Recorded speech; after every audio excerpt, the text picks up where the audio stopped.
On Tuesday, I went to his office to brief him my mission in London.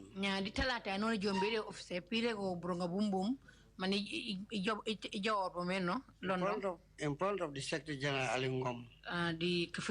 Secretary General Alungom. And I went back to my office. At night, I went to his house, we sat, we brew attire. We ate some roast meat.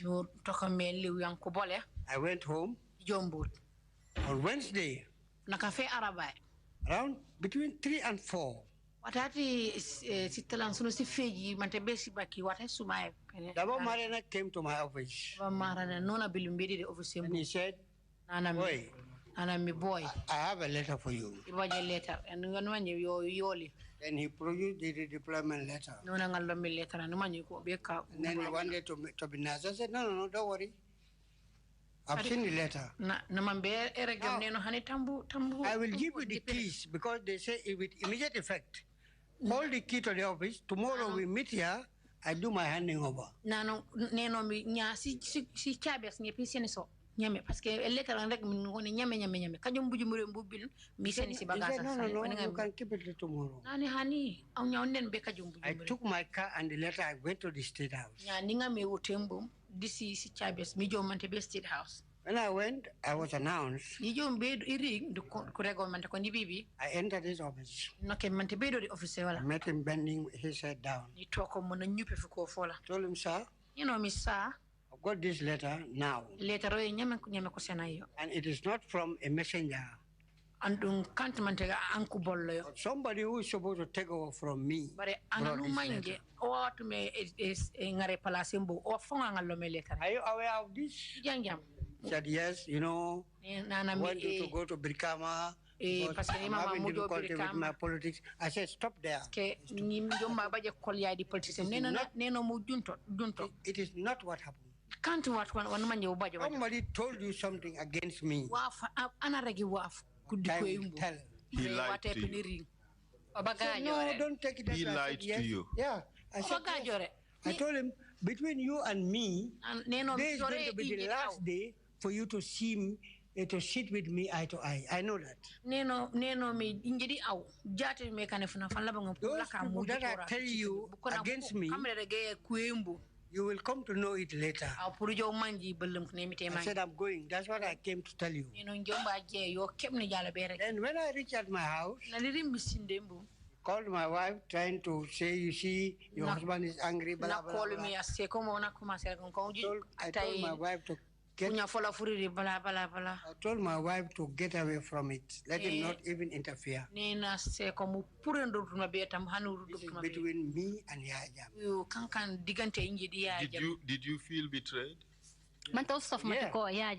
Even if he asked me to go back to that place, I will never go back there. Why did you feel betrayed? One, the way and manner the letter was brought to me was wrong. I was with him on Tuesday. Up to the night. Nothing, he didn't tell me anything about this development.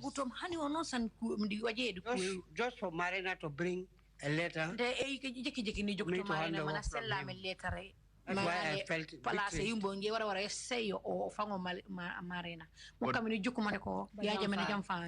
But that was normal. It was not normal. That's how Yaya Jammeh used to do things. Other people, yes, but not to me. Not to me. Do you think that you were also part of the royal family? You deserve a different treatment from everybody else?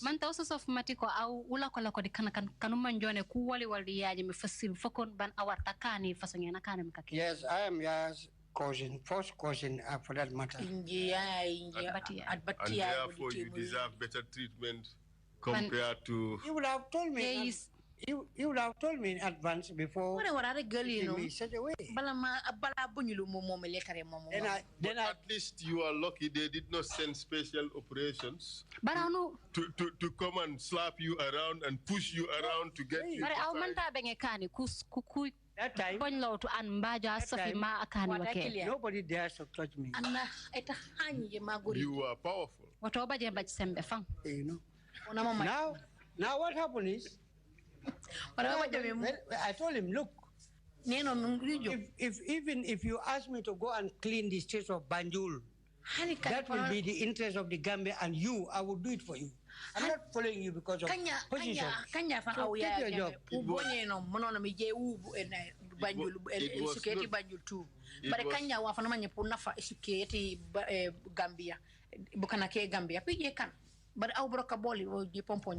It was not for position, it was blind loyalty. That's true. Do you see a problem with that? That our public officers would be blindly loyal to the head of state. The loyalty should be to the constitution and the law of the country. It should be to the state and not the individual.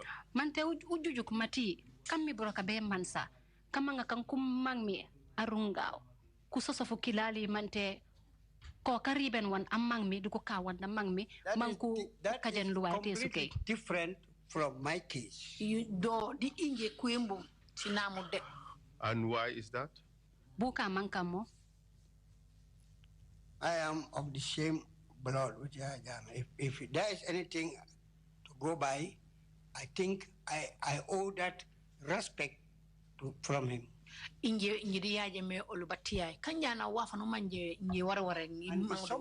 you see the impropriety,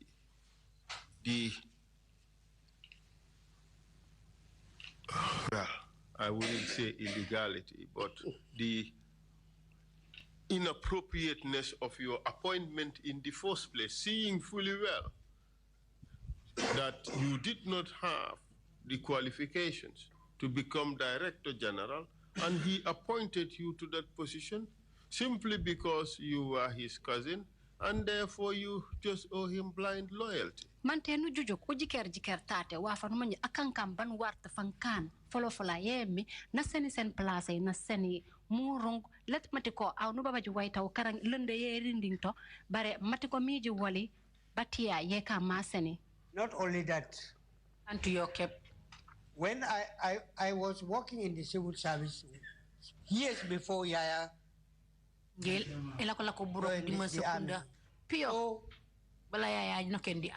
was not there. Something terrible would have been happening in this country. I had to stop everything because he knew I know the country, I know the people better than him. He has never been a civil servant. But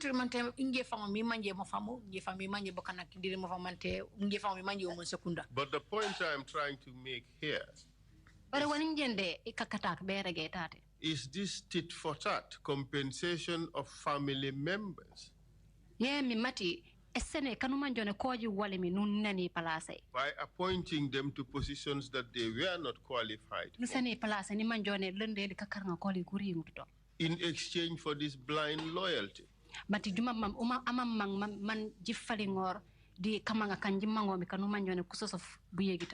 the extent that there is blind loyalty to the political leader,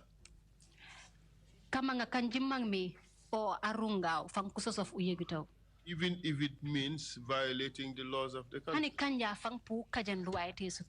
Do you see a problem with that? No. Honey? Are you serious? Malagan. Yes. And this is what you stood for. And that fujuma fear for me. And that is why we had unbridled power in this country. That's why we had a dictatorship. Yeka mu baja semba numanjone ewarte bajo bampop nu baja waf arunga numanjone furuma fola kep fofu jumen.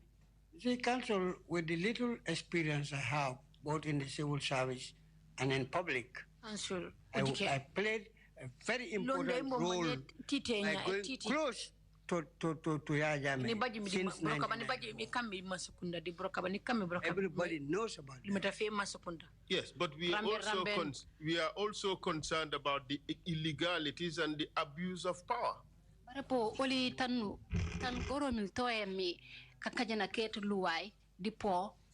Are you happy with the situation? I am not. I am not happy. But this was abuse of power. Well, yeah, as I told you, the uniform is down, but the mind is still a military mind. So sometimes you look at him the way you see him and finish with it. Well, the purpose of the TRRC is to ensure never again that these things would happen in our country. And that's why we're interrogating these things. The fact that people are appointed to positions that they are not qualified for, the fact that people are just bribed with positions because they are family members in order to buy their loyalty, the fact that the laws of this country are not giving, they're honored more in their breach than in their observance. Bare wakame fang man TRRC yu ye ejumeni ye emmi wanuma wafa numa jone ubaje mbajo bal jakut takum lañu bajo furi ba fan ko rege never again takum lañu bajo benen wajo mi di esenete ano place di wanuma jone lunde la eringutu po ana numa jone juwoli wal nu sano place wala engare place ya mu ubala firia keken. Sometimes it may not even be family members, but people that are loyal to him, he can give you positions just to strengthen your loyalty with him and your family members or whatever. And Nike can't mateko and Bukana Kanumani me ko wogede. But Bukana Numanji can hand Ananumanji me cupulo to Tinta Consa, Elupia Consa, but no mango, no mangoma, Banakarameno on the Panasani Palace. Do you find a problem with that? Big problem. After you stop benefiting from it, it's now a big problem. That's why I told you I have been fighting the little I can to stop certain things. If I am enjoying, I would just let things go. Whoever is facing the problem, let him face it. I would say it's not my business, but no. Anja lemo oto pik bukana kan rambe mitingo ne rambe ni wala ni juko na mane kane warante kan pane ni kato man ngol akan ban ni hani ta warante kam. We have received a lot of evidence here that this pattern continued at the NIA. People were being recruited even though they did not have the qualifications, and they were appointed to positions for which they were not qualified. Barano baba tati sere sa jupo e sai sere matiko bokanak koko boka jupo e kanu manyen ku ngari ngar brokab do NIA landere eri ngutuba nikusani se plazas that is true. The witness who testified the alarm Dawo was employed as a security guard. To hear that he is an officer. I was surprised. Because it was not many of them are there. But security to officers.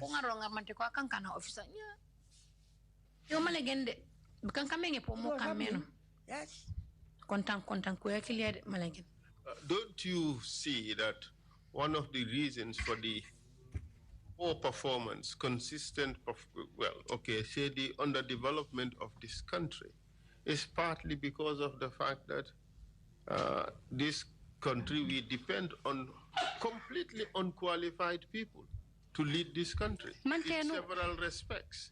Yes. I mean the government, the public service. Mantenu cross matiko fully metafe mansa. Wakame esukele to by Joe Fatule, ye me kankungare mankurok. Kuseneriti brokap matiko lendel eringeto, but a kamanjorak tika walora kukanemi, ye can esuke ngo into Joe Fatule. That is true. Because a lot of systems that were happening during the colonial time and the First Republic were not happening now.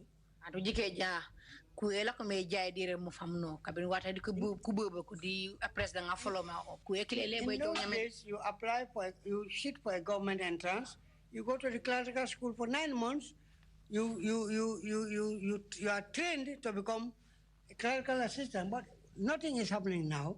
And no what you go for probation for 3 good months before your appointment is confirmed. This is not happening now. No kungari ya broka boko bejo ku karangi e ku manja ku jo ku seni broka mam ko moto ko ekani bikiti ku commence broka par nyame yo le boy kan. Now let's go to your first arrest. Nyambu jabe nan ku sofim butir. You have been moved from NIA as Director General and then to Brikama as Commissioner. Kupureni puren tatu NIA nan lakomi Director General man kulanya be Brikama. But even in this appointment, would you agree that it was also a favor to you as a family member? Hani place en kuseni nyafang mante pu song matiko ko ba seneri matiko kuma mambe karambeni mati au anati dimbaya.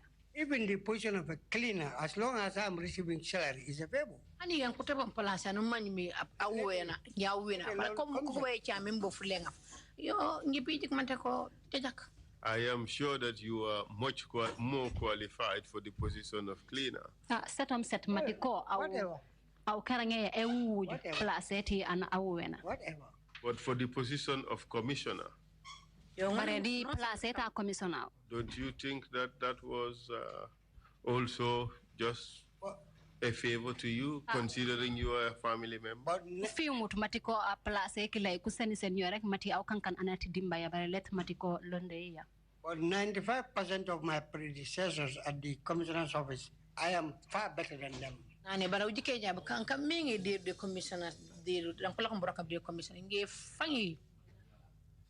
Well, that shows how rotten the system was, doesn't it? Do you agree? It depends on who appointed who on what. We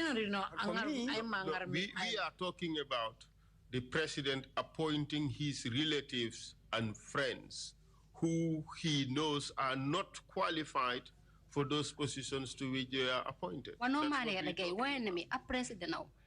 Place na senem kanu manjone ko palo di kan awolor mi banna mamani matiko kakara ko le kuringu to.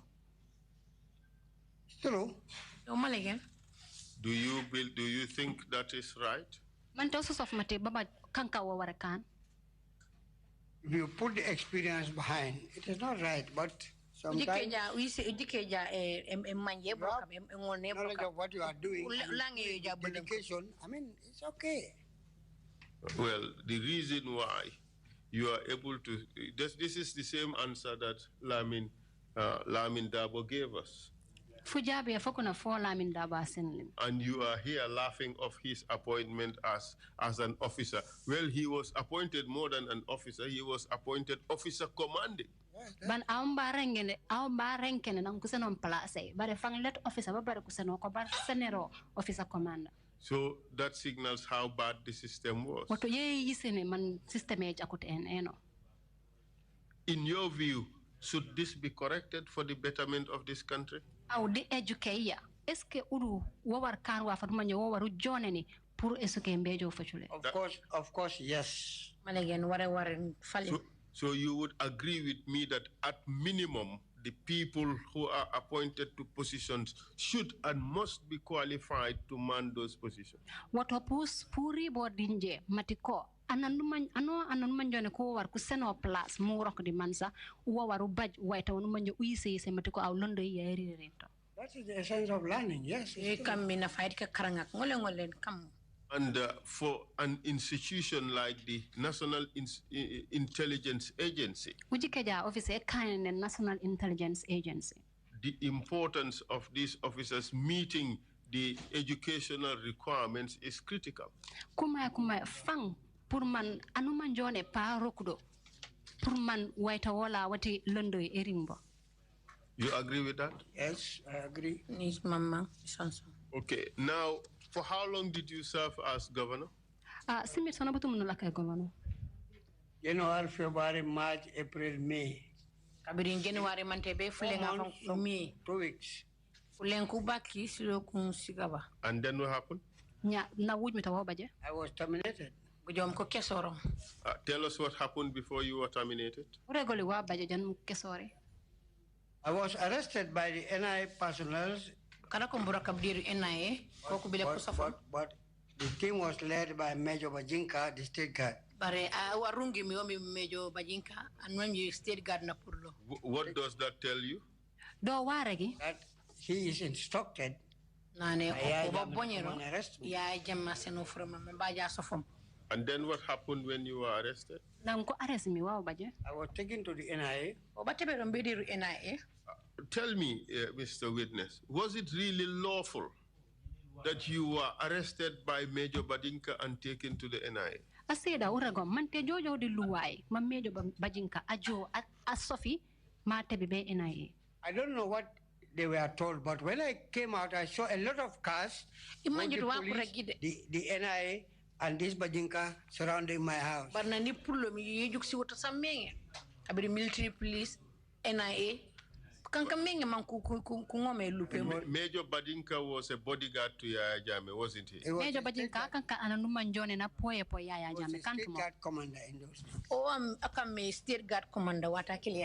And his job description was to remain at State House and be close to the president to protect him. Bamburoka bola mamusen meno yemi mala ko do State House ma poy a president. In essence, he had no business interfering with you. Let me tell you one interesting thing. Yaya called me in my house line. We spoke. He said, I have not seen you for days. I said, well, I'm busy in the trying to set up certain things, blah, blah. Okay, when will I say? I said, whenever you are ready, just come. When I put the telephone down, just for Bajinka to know that Abdullah is there, go in. Then Bajinka came in and said, I am asked to come and pick you. I said, I'm just talking to the president. He wants to confirm that I'm here. Let's go. President Abolo man biso fini kama president mana wonkanya pour man ba man meto njum dire ina kama nyaaw ja in essence you telling the commission that Yaya Jammeh engineered your arrest. Oh yeah, wato ambe ere commission e matiko Yaya Jammeh o yes atamandi arrest yes and then he called to find out whether you are there in the house banna wonki ma manji mante wata ikilawam to sindina. Yes. And by which time he had already organized for your house to be surrounded. And to ensure that you are indeed napped, he sent his personal security to come and pick you up.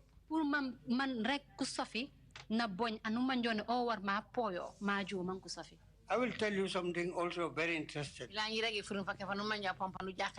I was taken to the NIA, Marina said, wait, let me talk to the president. He spoke, came, and said, I was told that you are spoiling the president's name in West Coast. But I have to detain you here. I said, okay, no problem. But I want to know what did I say? That is spoiling the president's name and where and when. Even though you did not tell me who told you. He said, no, we are not told, but we are told that you are spoiling his name. Marina was standing, Katin Baji, the IG was standing, Jeso, the deputy was there, and Abunjai, they were all there. And then they took me to one of the rooms and they left. I spent the night in NIA. So interestingly, in the morning, when they came, They said they are going to take me to the house. They want to search my house. I said, what precisely do you want from my house? She said, anyway, when we reach, you will know. When we arrive in the house, the president is looking for something. On the whole, the bag that is containing my jujus is the one they wanted to take. You had a bag load of I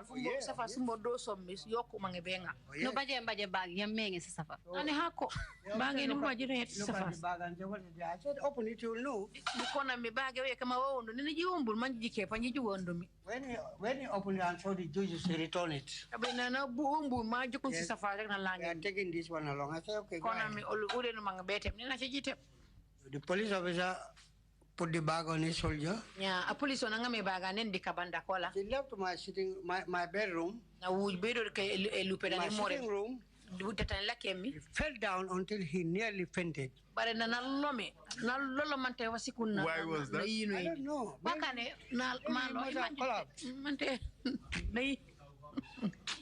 He said he's not going to take the bag. I said, you will take it. I know this is what you came for. It has to go. We went outside. Every driver said the bag is not going to his car. I said, my friend, don't play with me. You are told that Abdullah has so many judges. Go and bring them before he do something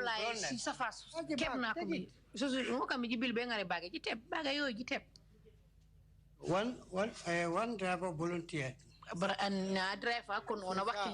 I'm just a driver. I said, my friend, nothing will happen to you. And he put the bag in the car. We go back to Band. They went straight to the police. Police station. We went to the serious crime. And when Tatin Baji knew I was there, he called the guys and said, take this man back to there. This is not our case. And they took me back to the NIA. And the bag? Then with the bag. They just put the bag at a corner far from me. And then they did not allow anybody to touch it. Spent 2 nights there. Thursday night,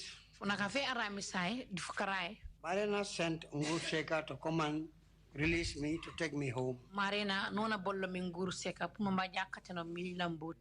then he said, sir, but your bag. I said, I did not bring it here. So who brought the bag should take it back. I'm not going to touch it. So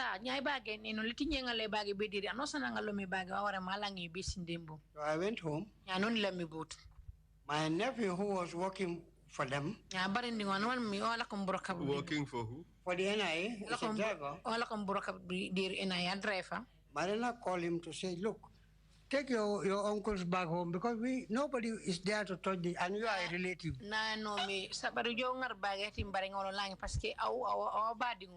Called me.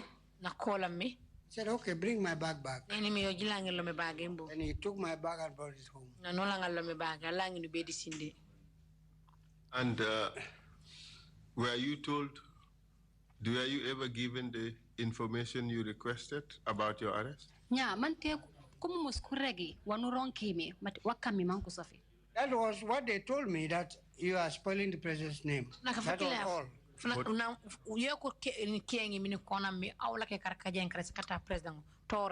How soon after that were you arrested again?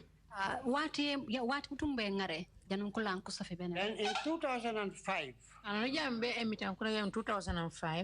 But before you get to that, did you bring a bag of juju with you here today? Yeah. No.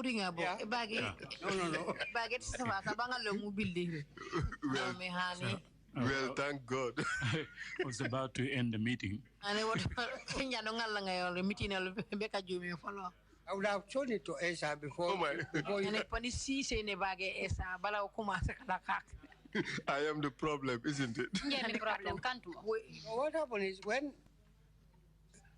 that was the day My brother was arraigned before a magistrate court in Birkama. Nani funakafakili ano kutema al-atiyom be Birkama magistrate court. Which of your brothers? Jisaja Kujabi. Jisaja Kujabi. That was the day he was released on bail. Funakafakili apo no kuno mi bili. While we were in Birkama, Nalako mi Birkama. James was called to the NI that they want to see him. James ko ba onkero be dire NI ko ne ko ambeju ko. James who? James who? James Aimba. Kujabi, my younger brother. James Kujabi Now in the US. He was detained there. From US. Ko ba sofero do kunendo tintakon. And Ansuman, when we came with my brother to his house, Yana ni bi minjina atiyom be de lo fankafola. Pakistan. The NIA and the police went for Ansumana. NIA ko di police no ku jombi my brother. Ansumana o popatio. The wife called while we were sitting in my brother's house. Se ko na won kulo mi toker ol numula ke di police are here for you. And me police ko ke aw ko jamulo. He went. Jomi bebo. He was arrested and taken to mobile police. Nan arimbo mi rek de ko safo man ko tebo be mobile police. So easy. James Kujabi, your brother, arrested and taken to the NIA. James Kujabi ati kusafos of Kotebobe NIA. And Ansumana Kujabi arrested and taken to? He spent the night in the mobile police. Mobile police. Following morning, he was transferred to Sarengai. Sarengai.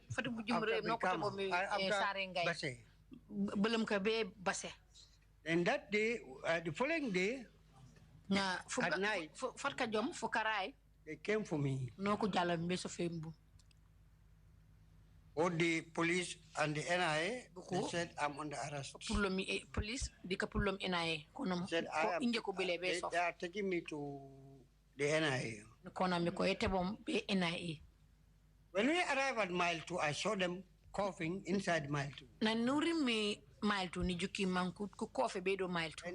gate of the mile 2 was open. Vehicle entered. They asked me to come down. I said, no. This is not the NI you told me that you are taking me to. I'm not going to stop. And all the NI officers went out of the vehicle using telephone calls all over. I was sitting quietly looking at them. 1 hour, they did not come back. One prison officer by the name of Musa Keta, he was a PO. Prison officer. He was on duty that day. Said, sir, you know why? These people, even if we spend the night here, they will never go back or take you to the NI. They will spend the night with you in the car. They will not go out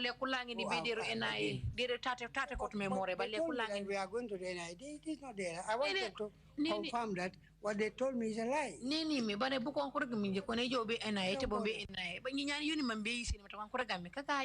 I went down. And they took their vehicle off. Was there any paperwork done to admit you into the prison? A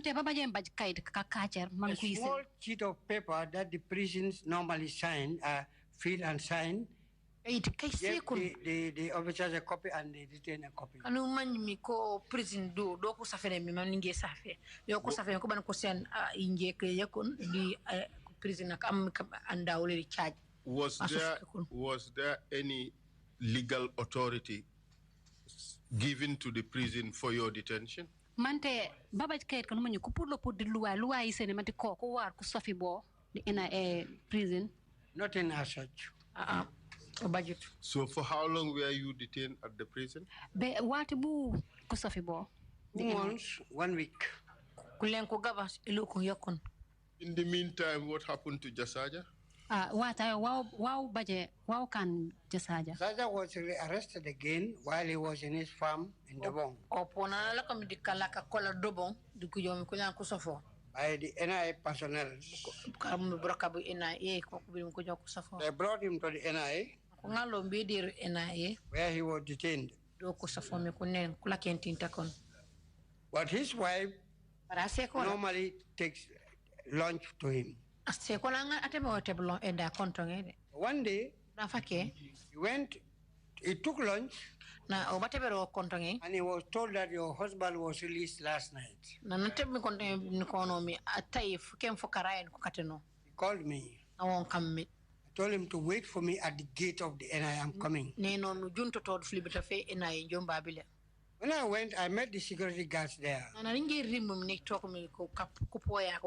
I told them, look in your register and tell me what time my brother was released here. It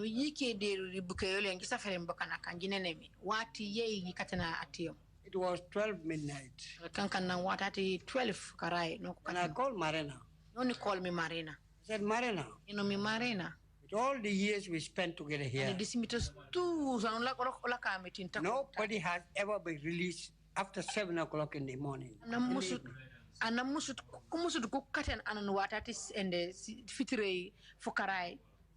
I understand that Jasaja was released at 12 midnight. And when you called the security to release him, there was a tinted vehicle standing at the gate with no number plate. What does that signify? I told him, what does that mean? He said, well, those are the people that is taking him to Funyi. I told him, but your guards, your security guards asked those people, but they did not want to talk. So is this normal? He said, well, I'm only acting on the instructions. Okay. From who? I don't know. He didn't tell me. I said, anyway. But from who could the instructions have come from? From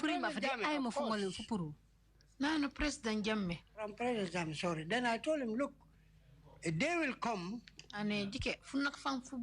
when you will remember what I am telling you today. Yaya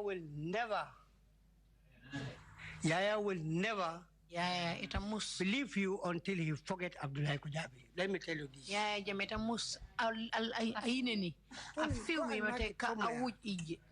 We are related, but you are just a co-worker, a mere worker. And he is very you know what it means. Were you predicting his ultimate end with Yaya Jammeh? Oh,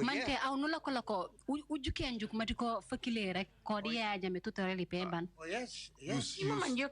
What did you expect would happen to him? I know if he did not sack him and arrested, he will be a victim like others.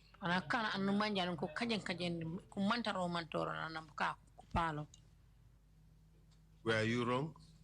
I was not wrong. When I met Marina in Mile 2 when I was arrested, third time.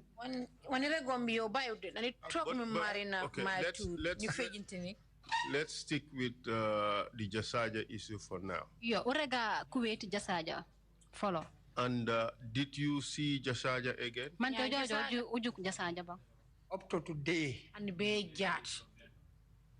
I've not seen or heard anything about him. Until those soldiers who were testifying here, that's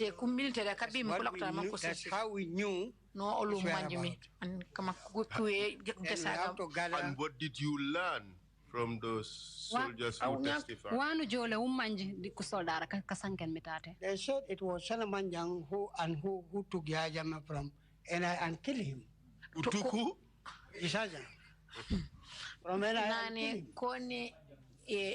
Salamanjang.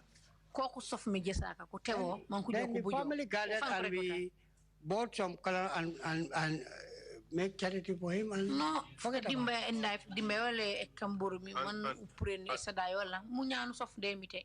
And how did you feel when you heard this information? Jasaja is from the same mother and father with me. That is why, because of the commission, that's why I'm talking, but I don't even talk about him anymore. People that did this are not in town. That is why it is difficult for somebody to talk. But if they are here, before you people call me here, I would have done something terrible than whatever people expected. Like what? Kill them like they kill my brothers. That's all. So-called somebody kill your parents and come here and say, I did it, I'm seeking for forgiveness. What does that mean?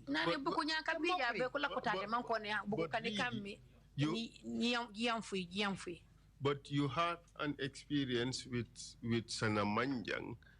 You know definitely that this was not Sanamanjang acting alone. He was acting under instructions. When I was released,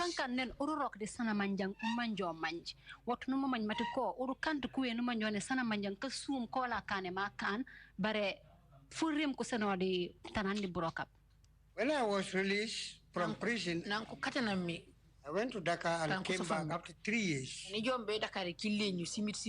I met with Sanamanjang in Kamfenda. He did not recognize me. And I told him, Sana, do you know me? He said, no. I said, I want you to go into my car. We go, we take a road to Kanila. I want to explain something for you.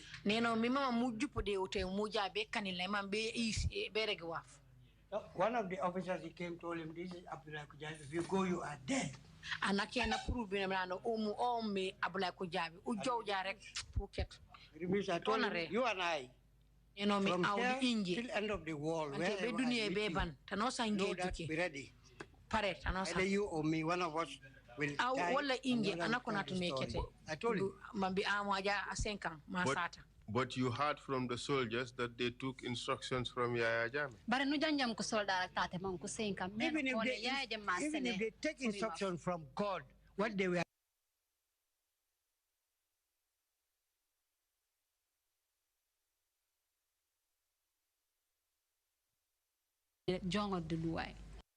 of course, to varying degrees.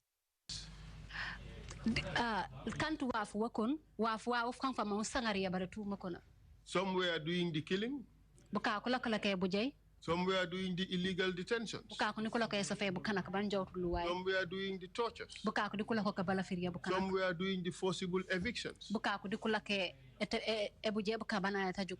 All these people did because of their blind loyalty to Yaya Jammeh. Knowing fully well that what they were doing was unlawful. That's true, isn't it? Let us all pray for the existence of this TRRC. If it was not for the TRRC, some of the people are talking today, they will never see an eye to talk. Well,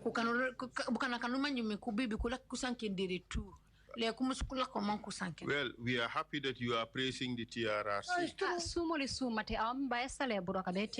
true. We are all after the truth for the Gambian people to know what has happened. It is only the TRRC where somebody is bold enough to stand and say, I killed Mr. X, and then I'm asking for forgiveness. It is here.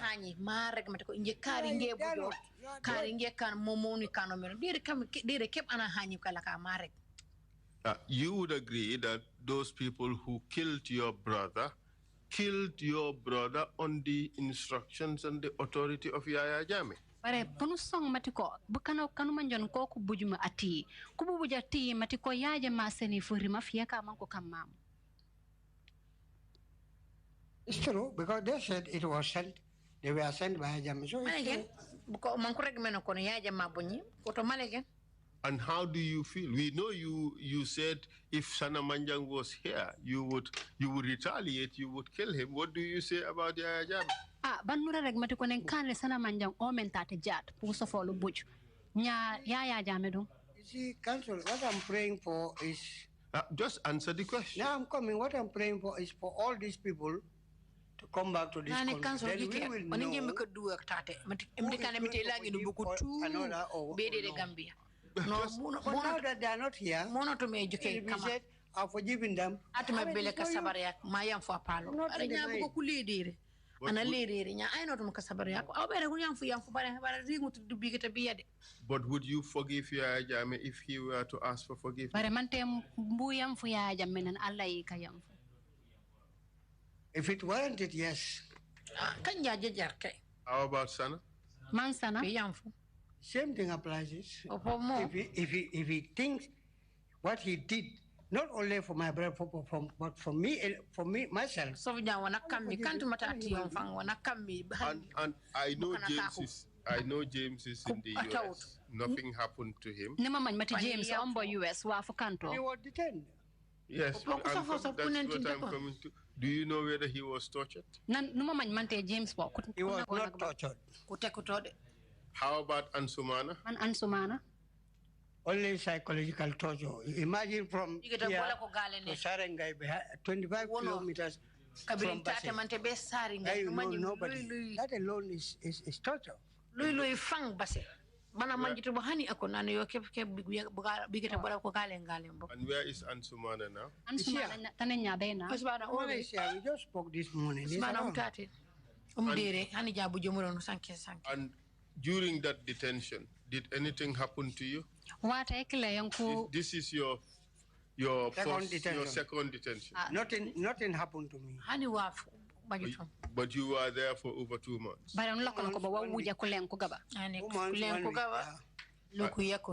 During that period, were you allowed to see a lawyer? Not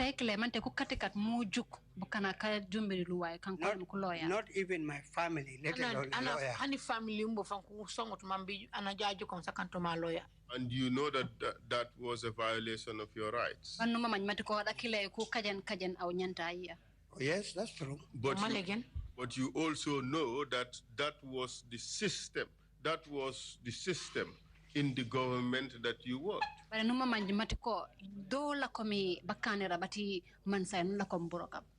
I spent more than 1 month in Mile 2, I asked permission to go and see Taba Maren at DG at the NIA.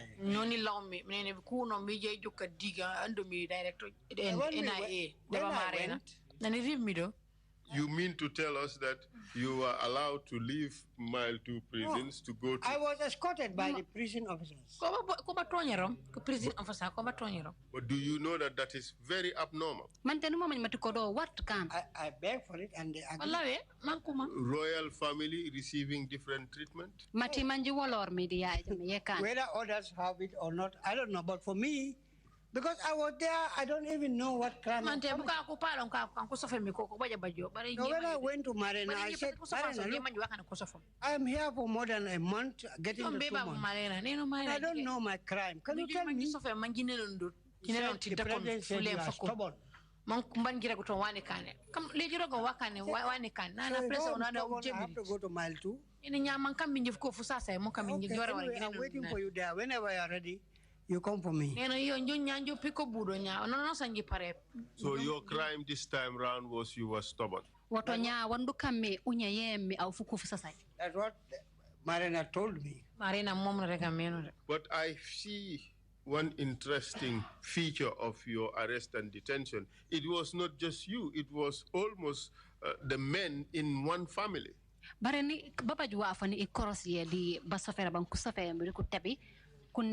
Let our bare kunine kanuma jone tu jiwale walde arungu. What I gathered from sources about Ansumana and James,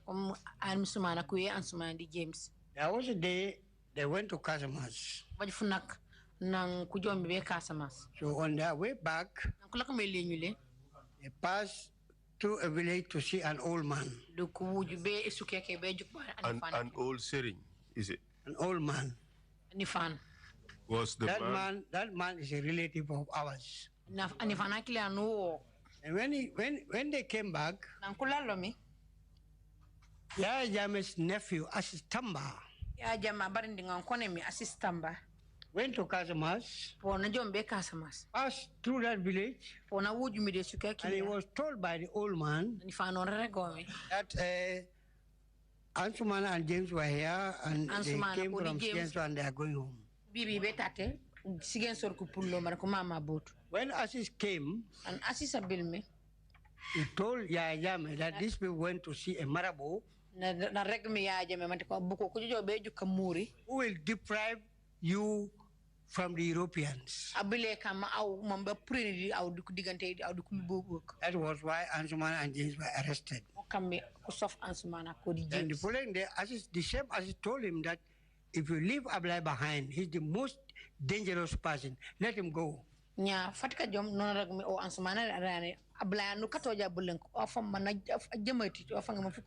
is how I was arrested. But we were all released the same day. You see? After 2 months. 2 months. 2 months, some days. But you see that this was also Yaya Jammeh's modus operandi. He would attack a whole family. Some he would reward and the others he would punish. But no jojo kuma Yaya Jammeh uru lako bakane bola pa sof family tu bukaku panda aseni waf asumu ya nijuseli bukaku na alum di buko. I personally told James to go back to America and live for Shia because he is Yaya's mate and I know him.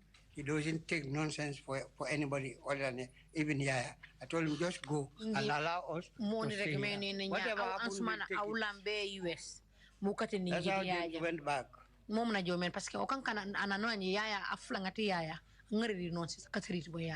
my question was, Yaya Jammeh would attack a family.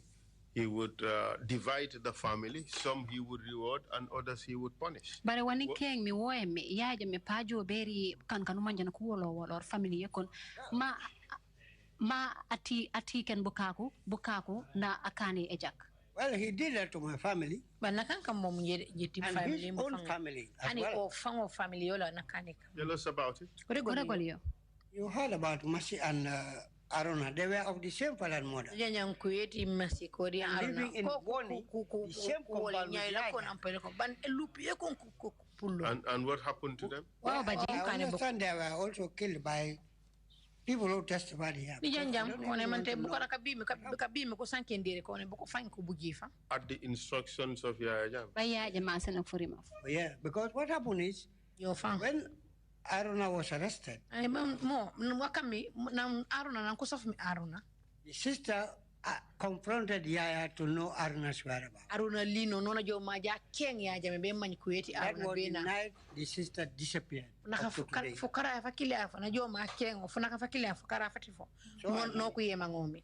He killed them. What they said, they testified here. Did you know these people before? Very well. Even they are one of their brothers is still there. Still in Kanilai. Have you seen or heard from them since, Masi and Haruna? Mante Masi di hari na buku. Ujuki juku. Wala nujanjam moli. No. In a sense, when Aruna was arrested in Kanilai, they passed through Dabong. Aruna nang kuso for mi Kanilai. Oba uye Dabong. With Aruna brought them to the state, to the NIA. So Haruna your brother was arrested soon after Haruna. And the same day. The same day. They brought Aruna from Kanilai. One Usman Tamba Daba Marina to go and arrest them and bring them. And that was the last time the families heard about them. Yeah, me. What I family That was the last time.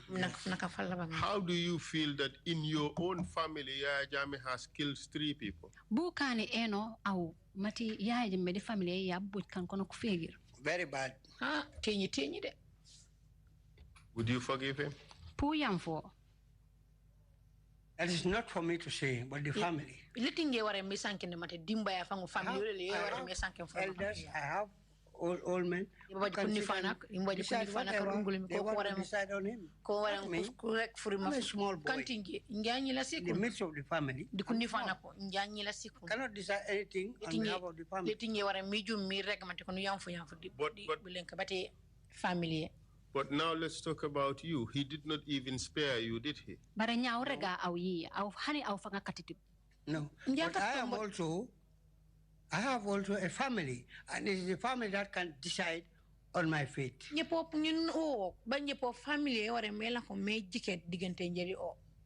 this man, I'll forgive. But before Don't forgive, I will not forgive. The camera people seem to be focusing on me. Perhaps when the witness answers, the witness should be showed to be answering. Thank you. He moved on to you after your brother and your cousin. Or your cousins for that matter. Yes. More. You were again arrested. More. That was in 2006. You can imitate 2006. That is the attempted coup of Nducham.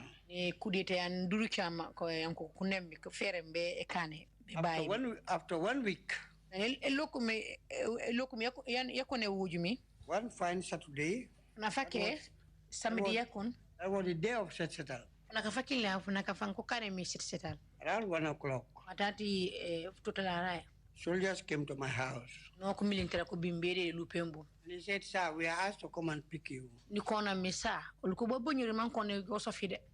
told them I was waiting for you. Then they asked me whether I knew about my arrest. I said yes. You are calling me to abscond, run. I said I'm not going anywhere. Those people that are telling lies, change their lies to be true because Abla is not here. He did it, that's why he ran away. I'm not that type.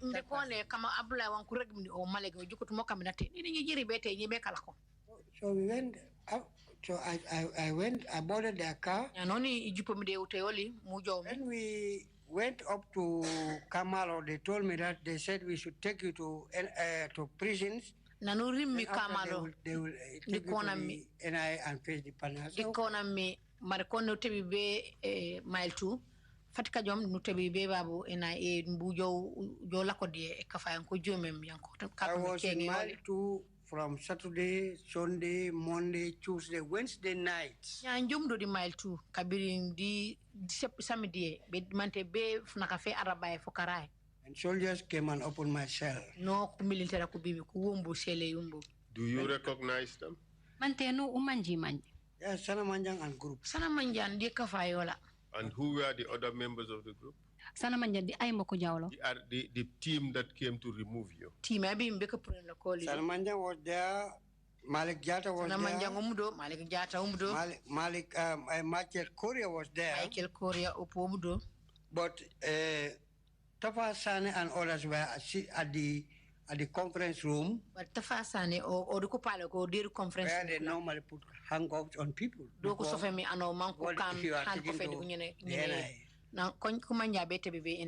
When I came out from the security wing, and Sana told the prison officer, is this Abdullah Kujabi? Sana manjanona king me buka kwenya diru yes. Mile 2. Mate umami Abdullah Kujabi nani mi sana manjutinje. Then he kicked my this it dislocated. Which part of your foot are you saying? Or the ankle? The ankle. Ankle. So I couldn't walk. I had to slim up to the. When I reached the conference room, I put my hands behind my back. Put the hanger. Even now you can see the marks of the hanger.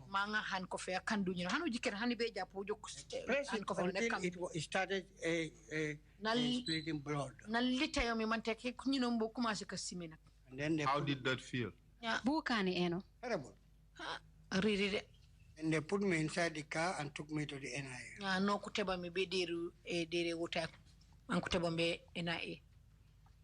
When we arrived at the NIA, it was the same Sana who called me and pulled me out of the vehicle. What was his mental state at the time? He was drunk. How do you know that? Where in the vehicle I was sitting, there is a 20 liter of palm wine and mixed with other stuffs. And then there is a cup. If they walk for small, then you see somebody filling it and drinking while you are sitting in front of them.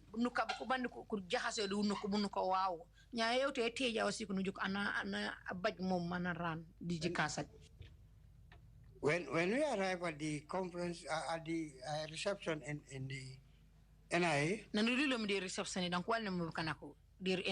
and he said, you Abdullah Kujabi. Sama finta dobong anata jobong kanilai. And look at him. What did you understand him to mean?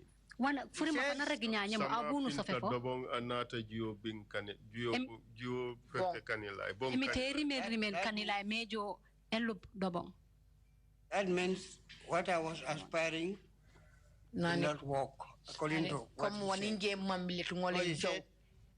Everything is synthetic life, so I cannot be. Ni sama hinta do fighter jobong kanila. That means we are only seeing the cloud, but the rain is happening in Kanila.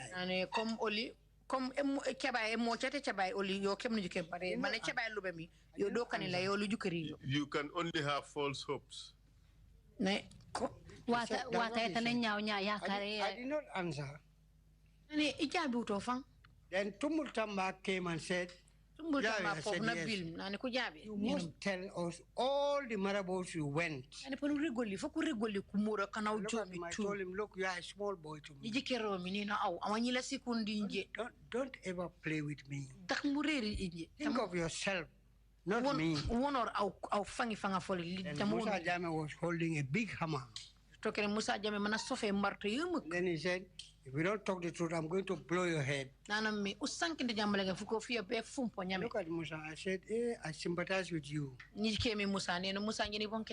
Two of you will not leave to tell this story. That's what happened.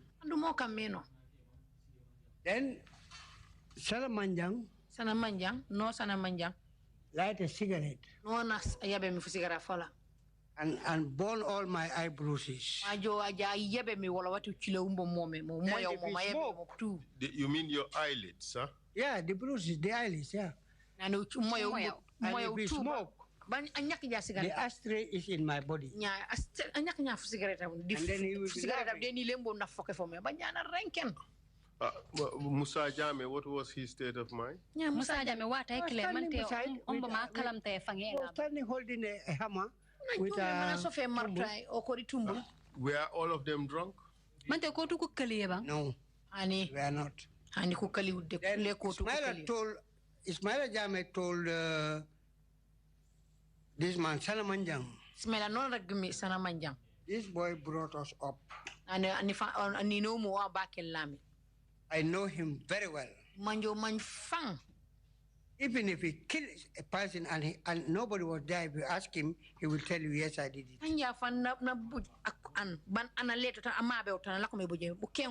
Stop maltreating him. Nearly quarreled there. Ismaila cocked his pistol. And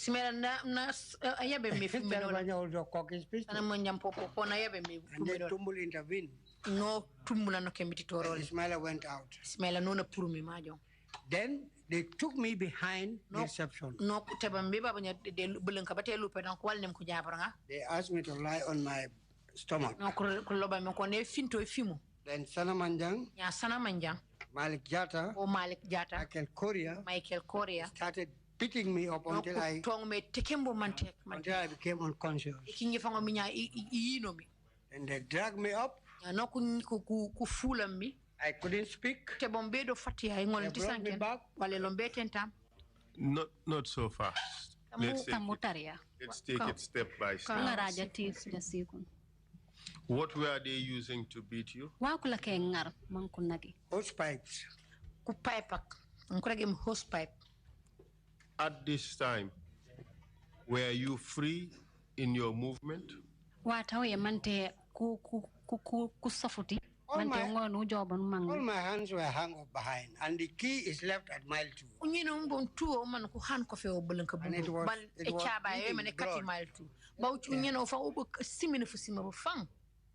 So how did you come to lie down on your stomach?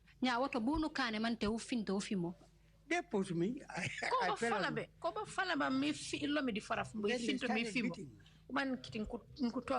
How many of them were beating you?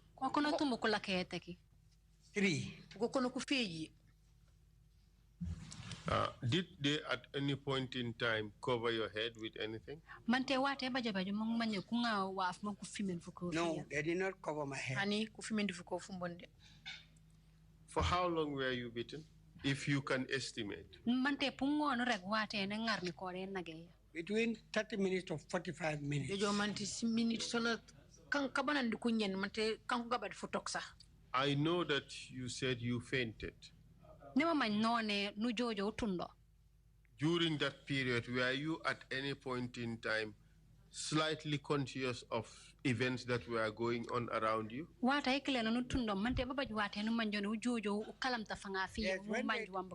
Yes, when they dragged me up to the panel,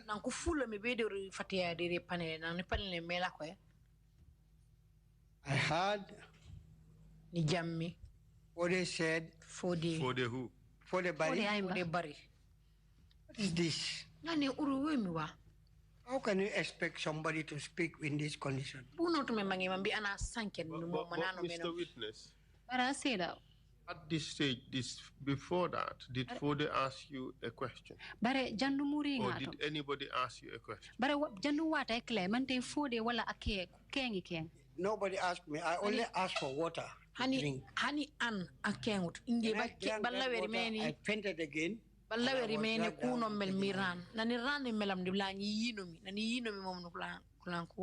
So what this conversation that you are recounting now, how did you come to know about it if you were unconscious while you were before the panel? Fode asanken nanurag mbatundo ya mukalam tafangafia bunu kane muja mante ukalam takalam tafangafia. I was not conscious that time because that's why I asked for water. What actually you know today? Mukam nila yumukuno melamira. Wana nira melam na kusana melamira nuni lambi you know. Because of the beatings. So So this statement about Fode Barry, how did you come to know about it? Nya onurag mi wan Fode Barry bunu kane mumanya. I heard him before I asked for water. Then this man, General Tamba, told him, stop this talk because if Musa Jame hears you, he will report you to Yajam and you will be in trouble. General Tamba Musa Jame Jamum, Pana Ajara Jame, Ban Ajama, Kuipe, quality out. That's what General Tamba told Fode Barry. General Tamba won't give me Fode Barry. Did you hear this conversation or was this conversation recounted to you later? I heard I heard about it and it was again repeated to me again by Fode himself. And the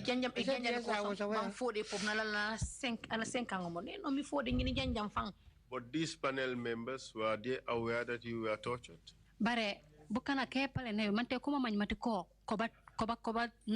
All of them knew that I was tortured. Because I was dragged up without even, I cannot even walk. They hold my hand and drag me up. Cannot even sit or So when I drank water, I became uncle. Then they took me down, put me in a vehicle. I didn't even know until I woke up the following morning and saw myself in my cell in my room. Ni tunda mi ni kutoka momo kulanga ndio selombo fatka jononi wol ito mi rek. At that time even if you ask the security officer they will tell you that he's dead. We're just waiting for them to announce his death. Nobody knew that I was unconscious.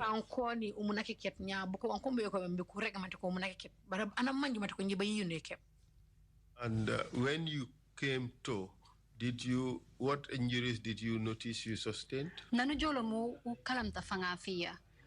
Wano ujikedi enile my ankle, my bodies were all with blood all over. And I was there from, even if I want to go to the bathroom, they have to hold me. Even if I drink water, I will vomit. Cannot even eat food from Wednesday night, Thursday, Friday, Saturday, Sunday, Monday. That was the day the Egyptian doctor who normally goes around. Egyptian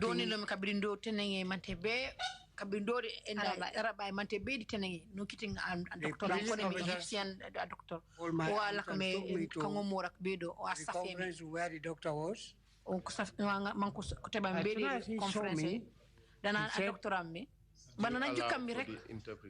As soon as he saw me, he requested the ambulance to take me to the hospital immediately. Then I was taken to the hospital and admitted at the emergency and accident. And I was given 15 bottles of drips. Then I started walking on a wheelchair. Even my sister, who was working at the RV, every day she will boil water and and if he's bathing me, I will feel some hot liquid behind me, then I know he's crying. I told her, look, I will not die of this. After spending some time in the hospital, an uncle of mine of the same name with me died in the hospital. Whole country thought it was Abdullah Kujabi. Will come from Dakar to Dobong.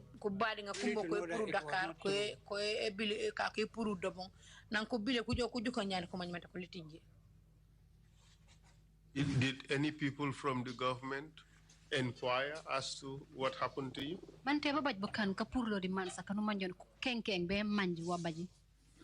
Susan Wafa Ogu, the minister, came. Then when he came, he saw an empty bed. She passed. Then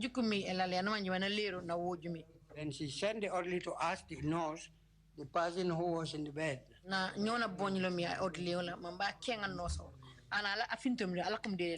And the nurse said it is Abdullah Kujabi sitting down there. Then they called me. I came, he said, I've come to see you. I told Susan, do not lie, because you are sent by the president because you heard of my death. I am still alive. No, Susan, I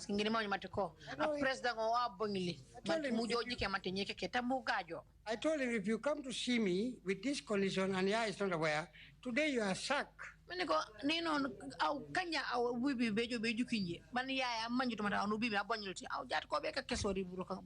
said, no, don't take it that way. I said, yes.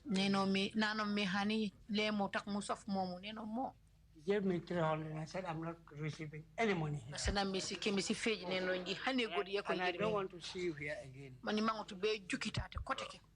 Then she left. Stories circulated around town that you were blind or paralyzed.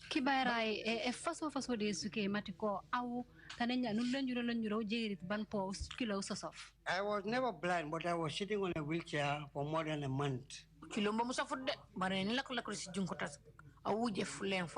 was doing some physiotherapy at the RVH. Up to now, I'm still having that problem in my back. If you ask me to walk from here to the office, come back, that is why I'm still taking my treatment. I did 3 years in Dakar. This is some 15 years ago. Because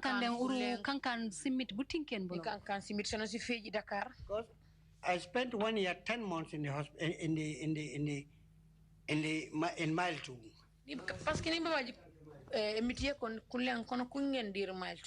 When I was admitted in the RVH, I was not discharged. Dr. Pachanjai came and told me that we are asked to release you and send you back to Mile 2. Doctor Njang konem pacha na bim na ne ko bareke mami ku katene man ko langi ni be tell you just do it before you lose your job. No me ono sankuregi ji kan tak mi ji foto ka wolu. I want them to write an undertaking that you are not discharged, but they requested, so that if anything happens tomorrow, we'll know what to tell you. Nana mi opo ban loberi mate ko ku safe di kayit man be kan wa fa no manje kajam ukatene ja dire ulanja wa fa baje bi ko manyo ko tan frima for body bu ko purlo. Did they do it? Mante ko kankan. Junior officer signed my return to prison. Not the Secretary refused, the State Guard Commander refused, the CDS refused. CDS nalat, Secretary General. Nobody want to take up responsibility. Hani ako na manguta sign kita.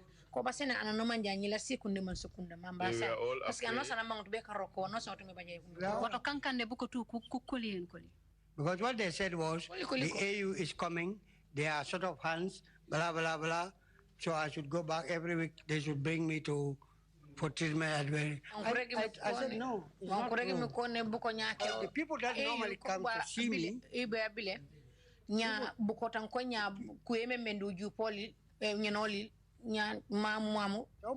Somebody told Ajame that I used to have a lot of visitors. It's not safe, so they have to take me back. But with regards to your torture, who do you think is ultimately responsible? I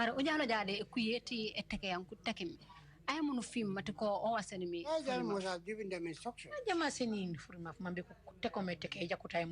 Let me tell you, my problem with Yaya was not lack of whether not executing the job properly or going against his orders. No. Inge baje kolya dia jame kantu mante burka moy kantu bo jak mante imangutol di mdayola. Because of my popularity, man kami karasa kumbo kankam kujamo jamo fang. And that is in me since I was a small boy. When inge do kankan na momu di baje rek. Wherever I go with a lot of crowd. No salinge je bukana ke meng. When I was redeployed to Brikama, now I should go around my my division to meet at their local. We set a date, started from Kalaji, coming to the Kombos. When we left Sibanor coming to Ndemban, we met with Yaya Jame's convoy going to Kanilai. Started counting my vehicles. The vehicles that were following me at the entourage. Because the vehicles were more than 50.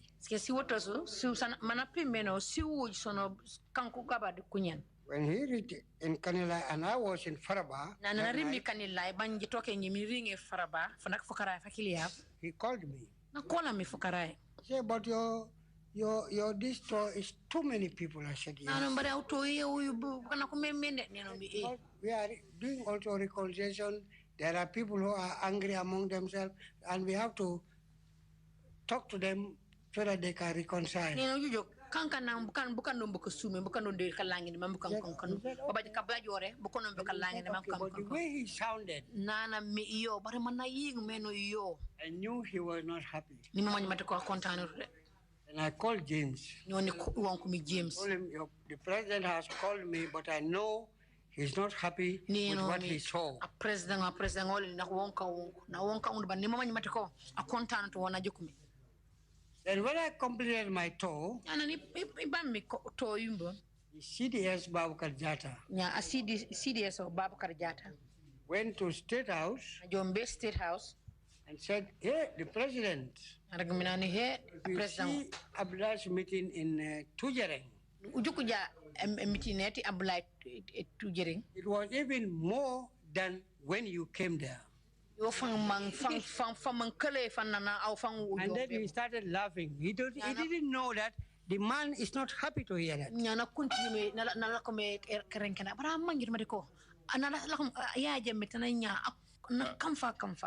Tell us. He called me. Babukar called me to tell me what he told you. I told him, you have put me in trouble.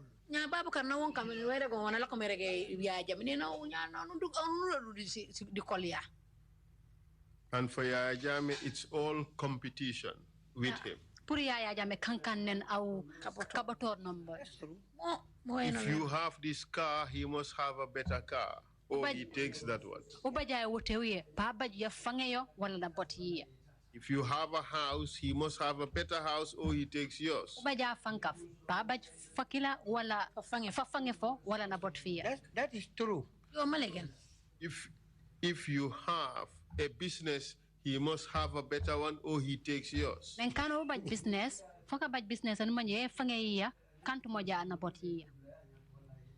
That's true. If you have a farm, he must have a better farm or he takes yours.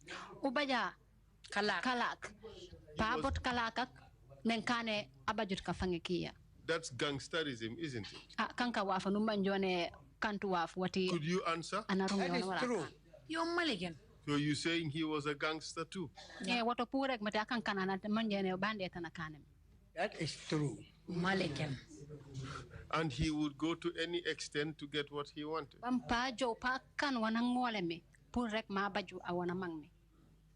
That's true. And in your case, it was torture until you fainted. It was not only that. The reason for Yaya Jammeh forming the Justice Paul Commission is because of us. Because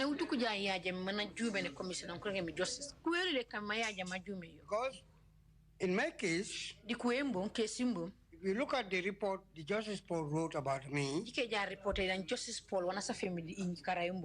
few lines. The commission have recommended that you should pay this and this and this amount. The reason for the payment was not even known. I said, I'm not going to pay a penny. I went to court, and then I took Mr. Gay, and then he applied for a stay of execution. Under Justice Eswako, that Commonwealth Judge. Commonwealth Judge. He gave us the stay of execution. State of execution. He said the commission is at par with the High Court, so they are not going to honor what the court has said. So they have to implement what the commissioner said. High Court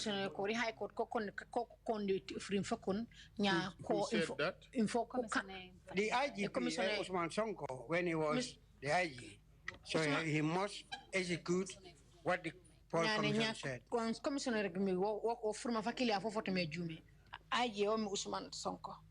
And then they took us to the NIA and asked us to surrender our title deeds as a collateral. I told them I have no compound, I have no title deed to surrender. They said, then we'll detain you. I said, fine. I was there till 12 midnight. And I was asked to go home. And I should report the following day at 10 o'clock. I went there and they asked me the same question, whether I have a title. I said, I have no title deed. Then they investigated, they showed that even the compound I was staying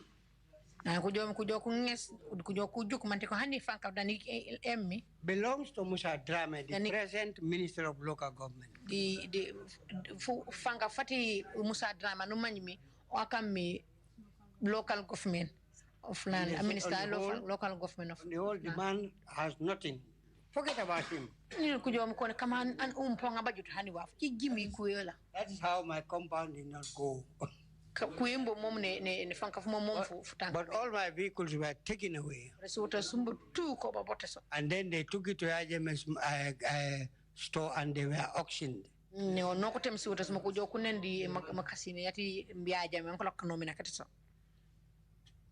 is what happened. How did you feel about all this after everything you have done for Yaya Jammeh? One academy Let me tell you, when it comes to position and riches, I have no relative or friend.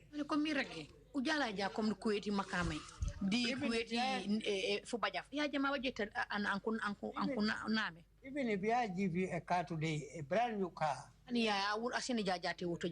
drive it for 10 years and you have problem with him, guy is in the garage, he will ask people to pull it and take it back to him. That is his type. He's very vindictive. He's very vindictive. Yeah, that's true. But even though a lot of people say that Yaya Jammeh had really done a lot for the Jola, he has helped them a great deal, the evidence also is that he has gone very badly against the Jolas, especially those he believed were a threat to his authority. Bare ujike ja pop kamenge kurereg matiko Yaya Jammeh na kankan wajake wajupoe kujola na kani kama jake majupoe bare pop na tiken kamenge kanumanjone kuribo na kuli moli. I have here Exhibit 9, and he is said to have killed the following: Momodu Lamin Nyasi. Kaita kaniye kenya kuise isen matiko nabubuju ankone Momodu Nyasi. From Buyam. Apurom Buyam. Buba Sanyang from Buyam. Apulom Buyam. Dongombub from Buyam. Modu Lamin Kujabi from Dobong Napulo. Dauda Nyasi from Bondali. Aruna Jammeh and Masi Jammeh from Kanilai. Woni Kanilai. Sise Jata from Bujiling. Sise Jata Bujiling. Tumbul Tamba and Musa Jammeh from Sintet. Tumbul Tamba de Musa Jammeh from Sintet. Samba Kujabi from Kanwali. Samba Jasi Kanwali. Kujabi from Kanwali. Samba Kujabi Sanwali. And Lamin Baji from Sintet. Lamin Baji Sintet. And those whom he detained, tortured, or simply detained or imprisoned. Di kanuma njone poko ba safere kunen tintakon ka kutekitek ka kunenen tintakon rek. Lang Tombong Tamba Sintet. Landing Sane Kanwali. Ibrahima Bun Sane Wasadu. Abdullah Kujabi, that's yourself, Dobong. Abdullah Kujabi, akami ofang Dobong. James is not on the list, but James also Dobong. James Kujabi. James kare sakola akulet ko di kaitak bare James. He was detained, but he was not tortured. Yes, I would also add Haruna Kujabi. Inento pop Haruna Kujabi. Which Haruna Kujabi? No. Ansumana, sorry. Ansumana Kujabi. James, yes. And James, yes. Modu Baji. Kanjibatu. Esa Baji from Sibanor. Bintanding Jaju Block. Block. Modu Manga Kambagal. Modu Manga Kambagal. Usman and Pahari Jame from Kanilai and Alfuseni Jame from Kanilai. Usman Pahari Jame de Alfuseni Jame Kanilai. Ibrahim Amare Buyam. Ibrahim Amare Buyam. Tausujiba Dobong. Tausujiba Dobong. Wiye Sane Arankon. Wiye Sane Arankon. Suleiman Bojang Kanilai. Suleiman Bojang Kanilai. Idrissa Koli Dobong. Idrissa Koli Dobong. Solo Bojang Karor. Solo Bojang Karor. Jibril Bojang Bolengat. Jibril Bojang Bolengat. Aziz Tamba Kanjong. Aziz Tamba Kanjong. Kausu Kamara Kalaji. Kausu Kamara Kalaji. And a whole lot of other people who were dismissed from their jobs. Modu Lamin Jiba Dobong. Modu Lamin Jiba Dobong. Ibu Koli Bondali. Ibu Koli Dombali. Bondali. Lamin Jobate of Sibanor. Lamin Jobate Sibanor. Boli Koli Foni Jarol. Boli Koli Foni Jarol. Karafatamba Wasadu. Karafatamba Wasadu. Vincent Bori Tamba Wasadu. Vincent Boritamba Wasadu. Baba Kujabi Kanwali. Baba Kujabi Kanwali. Benjamin Dobong. Sorry, Kanilai. Benjamin Kanilai. Okay, now James is here. Pateba Kampasa. Pateba Kampasa. Pa Edward Sajasane Wasadu. Pa Edward Sajasane Wasadu. Bala Musa Sanyang Demban. Bala Musa Sanyang Demban. Modu Lamin Jaju Buyam. Modu Lamin Jaju Buyam. Ibrahima Jaju Buyam. Ibrahima Jaju Buyam. Ansumana Jamme Kanilai. Ansumana Jamme Kanilai. Lamin Sane Sibanor. Lamin Sane Sibanor. Dino Haidara Wasadu. Dino Haidara Wasadu. Abdullahi Tamba Sintet. Abdullahi Tamba Sintet. Abasanyang Buyam. Abasanyang Buyam. Pa Usman Bojang Bujinga. Pa Usman Bojang Bujinga. Okay, Yankuba Drame Buyam. Yankuba Drame Buyam. Modu Jame Alakunda. Modu Jame Alakunda. Ibrahima Drame Buyam. Ibrahima Jame Buyam. Sekuba Jaju Sangajor. Sekuba Jaju Sangajor. And Yaya Jame, is it Makumbaya or Makumbasa? Yaya Jame Makumbaya. These are all people mainly from Foni. Yaya Jame went again. I don't know how you got it, but if you go to the people that were given this concoction for the witches, 10 times more than what is written here. Bukana kan kusemmi bebe na ban kurege mbata ku yala ku kufang man ku jupa buku kanu bajum de kayta kufang. Because it started with a man called Sangtamba. When Sangtamba died, they brought those Fulamen from Guinea. This was all happening in Foni. And kutong mo mi Sangtamba. Ona na Jimmy no ku jom nguru kunine ku. Who was Sangtamba? Foni. Ay mala ko no Sangtamba. Sangtamba is from Casamas, and he claimed to know who is a witch and who is not a witch. Sangtamba o Casamas na pulo. Banana bi mi na rek nani ona man ayama ayalaw di akantuma ayalaw. But he died. Barna jinjim. What happened was he attacked somebody from Casamas. The guy's elder brother was in the army in Casamas. The guy said, now he's in Canada, let's wait until he come to Wasedung, Casamas, then we'll get him. When he went to Wasedung, they took him and detained him in Dakar. I think they gave him some injections that would keep him alive for some time. When they knew that everything now is in his body, they sent him home, and he died 3 days when he arrived in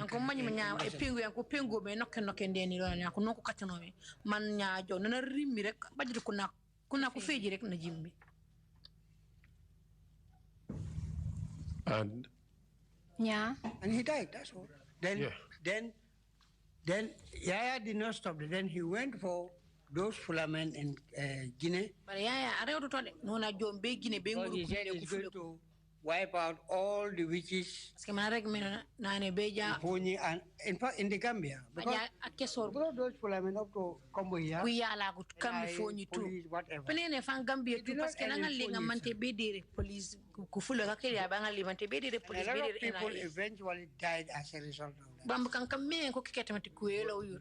Why was Yaya doing this? I wouldn't know. He said he's fighting a witchcraft that he wants to eliminate throughout the country.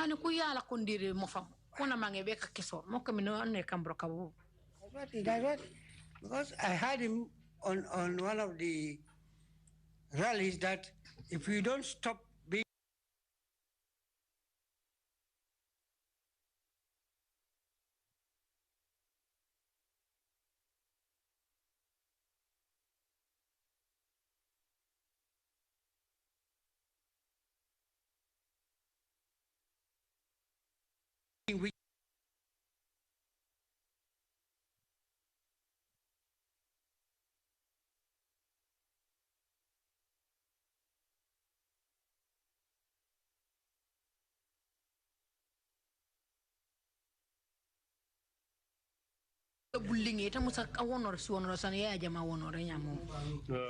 Mr. Witness, our interpreters are tired.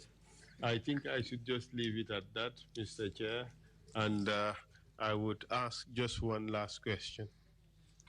Akan asiro kankane ko kana sora ko lata na nyanya ko gagal nya pike yakon ke. We are really sorry about this. But just before we end it, how do you feel about all this? Janu bana bunu usofe tubukan meno. Very bad. And Are you prepared to forgive and reconcile with Yaya Jammeh and all his men? For unlawfully arresting you and detaining you and torturing you?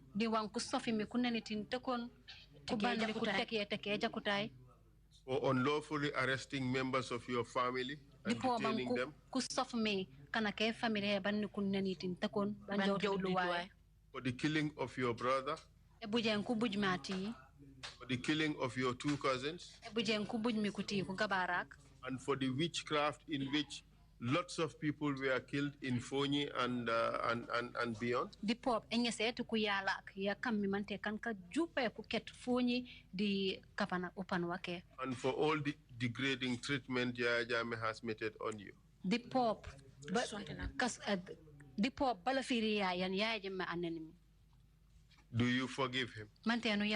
Or would you forgive him? That is up to the family to decide.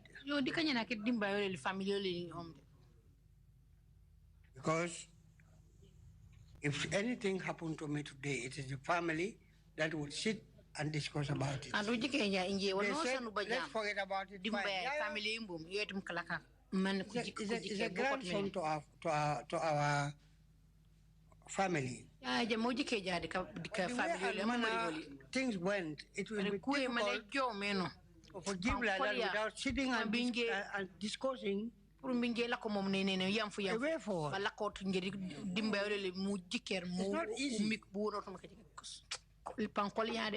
Especially those people who are not even relatives, whom he is sending to destroy us. No.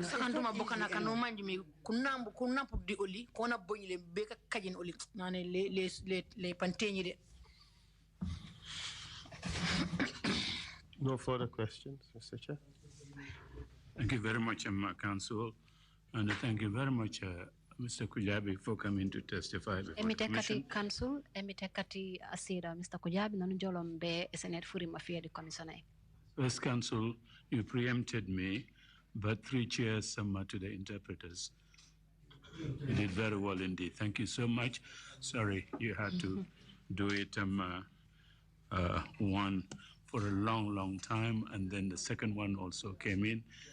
Nonetheless, you did a splendid job. Thank you so much. Thank you very much. I think you need to say it. You can interpret that. the people to hear what the good job that you have done. Sijunguta sifejes au di bukana kambe kanosora dadi ha no kankam broka bajaka no kata fanka brim bujumre olo meka sankana na baraka na kontan kuyeli. Just one small point from me. The religious manifestations that Jammeh exhibited, carrying the Quran with him, the praying beads, I don't know what's in the sword. How religious was he really? You grew up with him. You knew him very well. It's a gap. I'm not getting into Jammeh's private religious beliefs and other things out there between him and Allah. That's his business. That's his private thing. But what he is demonstrating to the country, what he demonstrates to the world, the kind of religious person he is. Can you just say a little bit on that point, just to fill the gap, at least for me? Wani mambeke gi wae me kapana ke dinai. Ya jama kankana numa njone na ise tiye mbati kwa kankana nati dine puju kwa asofe kitaba ya naso etasabe na sof wafa numa njone da wise ise mbati anati dine bakani rabola tu dimba sanke na rabola puju sof mbati anati dine bare nima manjbe manji di au anuma njone jibaba mi tinte kon jibaker tinte kon jikuluwe nima mambe manji au di manje nu manji mi yaya jamme nenkane karaela ko de mitay bo tutorele bare ni awanu manjmi ni man mu regom yaaje me man an bumo jawlo jaadi wa pati dini. I'm raising these questions to get a better understanding, as we have done. You've helped us tremendously. Lots of things that we need to know about the man that Gambia has been saddled with for 22 years.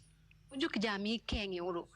Panramben ni mu manji ananu manjone nu lako di od simit kabanan di waf mu ngonu manjo jak. Thank you, Mr. Chairman. Baraka, Chairman.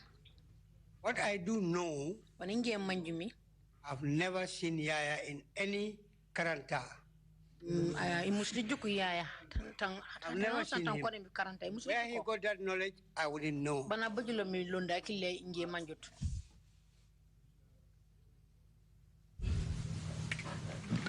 Karanta should be interpreted. Perhaps it means a Quranic school or a Quranic, where they normally put log on fire, people sit around having their reciting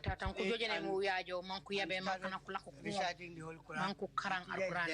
I've never seen him do that. What about leading prayers? I only pray in his house, but as a congregation, no, I've never seen it. Did you ever look at the Quran that he carries? I have never looked at it because you can have translation in English and whatever. That is why he's holding it to himself. You really can't say much about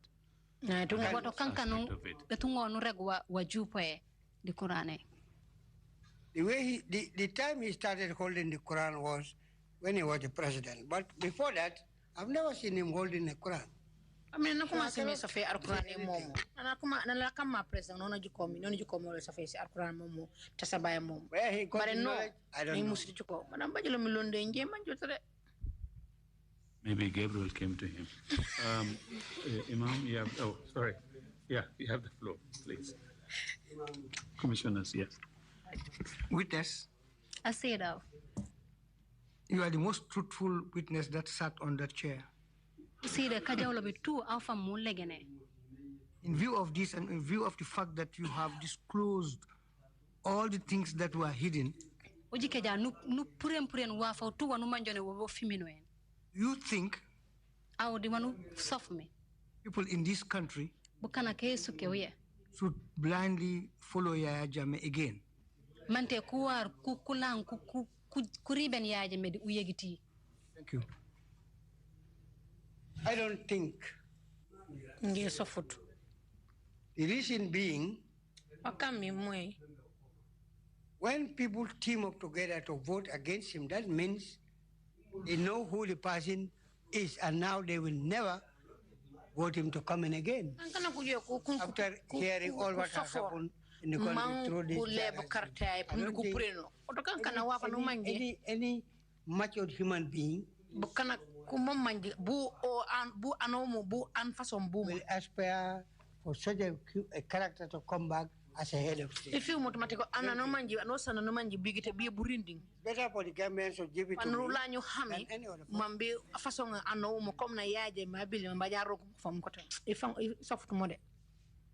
Deputy Chair, you have the floor, please. Deputy Chair, Mbajo Kasanken. Thank you very much, Chair. Thank you, Esa. Thank you, witness.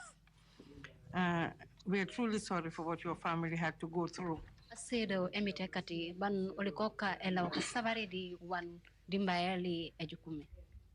But the TRRC has got different committees that it works with.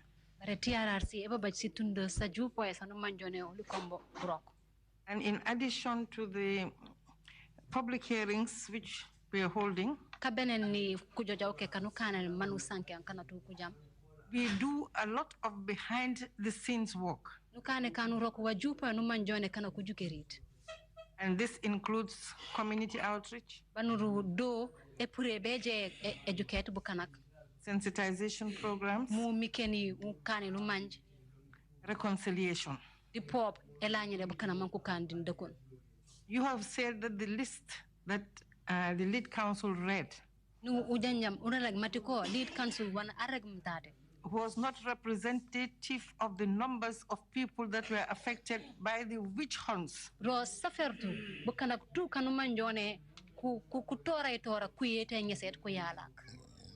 And I will add other atrocities.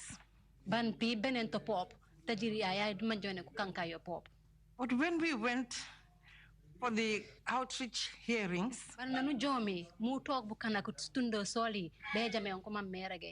there were some communities that resolutely refused to testify even in private to the TRRC.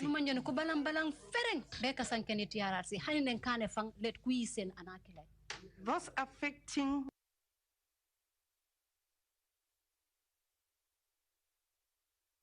not only our ability to establish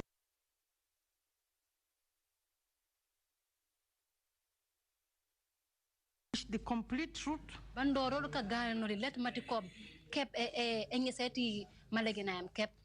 but also our attempts at healing and reconciling the nation. Because this is our mandate, to heal and reconcile the nation, not to divide the nation.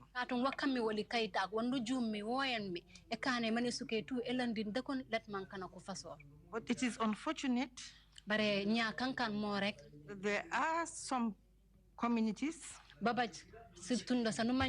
and some people, the minute you talk about the TRRC or talk about this resistance, they see you as following a particular person, as following a particular ethnic group,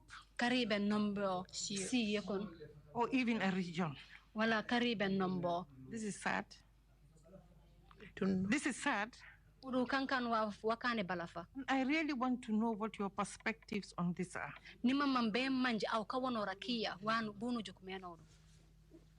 Thank you very much. Because for me, I thought the people you should have consulted to go with them, and then they tell their people the real story for them to come out, were left behind. You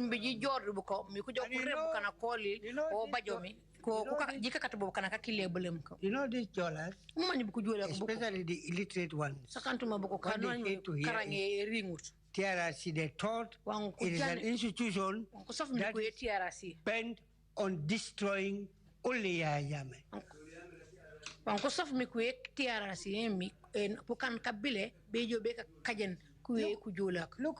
Look in my case. When President Barrow was touring the country, I was in Kalaji, and then I attended all the meetings he did in Fonyi. A lot of people came, but some were not happy. But I told them, look, if anybody is bold enough to face me and say, stop fooling Alambar, that person is dead. Because I'm thinking of my own brother. No human being is better than the other. So if they think, if you tell, look at even in Kanila itself. Kanila is divided into two. The area that owns was fenced. The big Kanila was open. And even the alcalde of Kanila, Masre, died because of this Fuller's concussion. That is Ben's elder brother. So some people are afraid to come, but they know. I will tell you, 2016 election. You know, Aram Barrow won in Canada itself. You know that? Mr. Hello. Yeah. Sir, the interpreters. Sorry. Yeah, don't forget the interpreters. But I hope, but can I start again? Oh. Just repeat, come love rek tambu lang bibelin sa mumuk. Lang sen kan wasi correct. What I said is, when the TRRC went to Fonyi, there are certain people they should have met who would have guided them how to approach certain individuals. But this was not the case. Because for Fonyi, I used to tell people, APRC does not belong to Fonyi. But because Yajame is from Fonyi, even if you don't like him, you don't even say it in the open.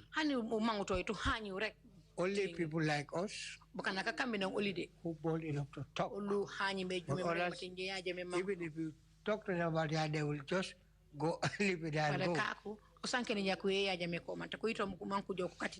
This is it.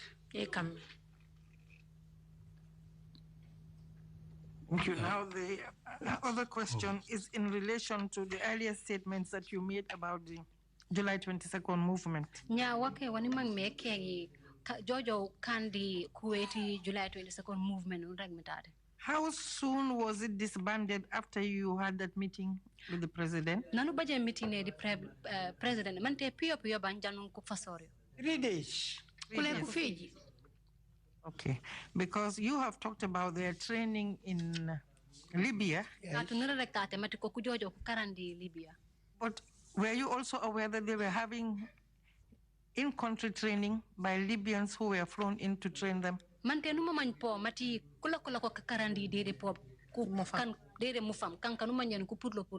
aware. This was during the transition. Thank you. I wanted confirmation of that. Thank you very much.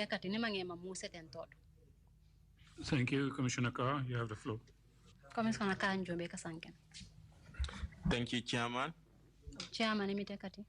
And thank you, witness, for your testimony.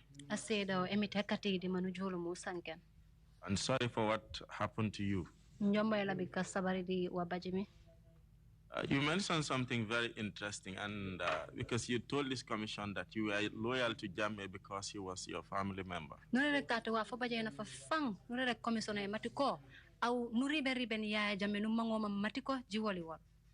And council did mention cases of people who, like Sana Manjang, who were loyal to him because they were not, who were loyal to him even though they were not family to him. Bare po council I won't tata bukan kanen Sana Manjang kanu manjone ko po kuri benori ben fang wano sa wana mawo kanen banku world. What is clear from your testimony wani jukumedi kasanke nakia and from our investigations is that there are people who are so loyal to him that whatever he told them, or he asked them to do, they would do it. Baba kan kanu manjone kamanga kan kumango mankonde karibe na kola wanosa wanaragi mkan kwa ekan. How does Jame build that loyalty? How did he build that loyalty? How was he able to? Mante pungo nureg yaya buna kane manta abaji kampanga uko di bukana kaman wanosa na manganon kukan. Some were doing it because of their positions. Kaku kokboy kane kuimu but kuet eri palase yang kokumi. They can maintain their position. Palase yang kokumi takame musi pudi kanya na koli. Mokami kumango manga kawuyi nyamom. Thank you. The final question is, did you get your jujus back? Emi tekati wani mang bekeng ela bange mante sisa fetasia nujojo bach soba. I got them back since that time. They are still with me. Ilangi so kabri wata kilia hani beja I will give some to Ezafal. Besen sake Ezafal. I definitely do need them. Malagana umfangi sumni sola safang. What about Chairman? No. No, man, I will give it to Esa. Thank you. We wouldn't allow Esa in the hall here with jujus on. Imam C, you have the floor, please. Imam C, ang bejo kasanken. Maybe you can offer prayers and not jujus. Mr. Kujabi, yung lay nuyu de la sant hitam de la jale hitam sa mbokk mi. Man li ma lay laaj mooy ñaari mbir mooy sarak bi. Mr. Kujabi, I want to ask 2 questions. Your brother, your younger brother. Saja Kujabi. Suma mag la. He's my brother. Kujabi. Ñoom luñ defoon sa jafe-jafe yi rek moo leen indil jafe-jafe wala itam dafa am luñ defoon yaa jam. What did they do? Was it the difficulty that you were facing? That's the same experience they had, or they committed a different crime? Ñoom ñëpp musu ñoo liggéey ci government yaa jam. All of them never work in Yajame's government. But because suma mag. But because my brother is Gisaja. Nit ñi fooñi sax xam nañ ne kooku nit ku tul la. Even people at Fonyi knows that he's a very righteous person. So now he has charms. Léegi nag comme que Ablaye mu ngi ci problème. So now, as far as Ablai is in a problem, if they don't arrest Gisaja, he will do what nobody will even expect them. Every person, every child of Fonyi knows that. So mom don't get to close the gap between man and Sumamak. So he was just trying to be in between me and my brother.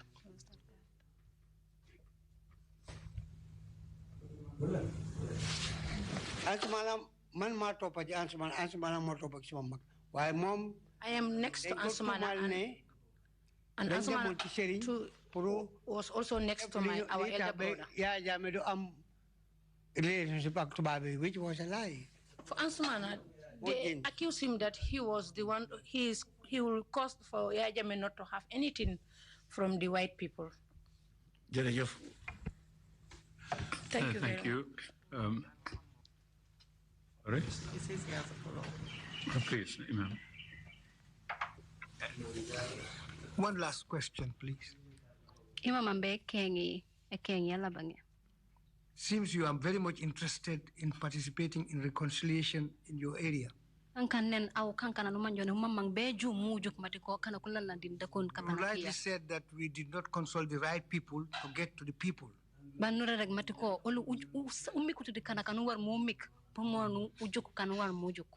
you accept to work with us now to get to the people? And other people who you think can help us get to the people. That's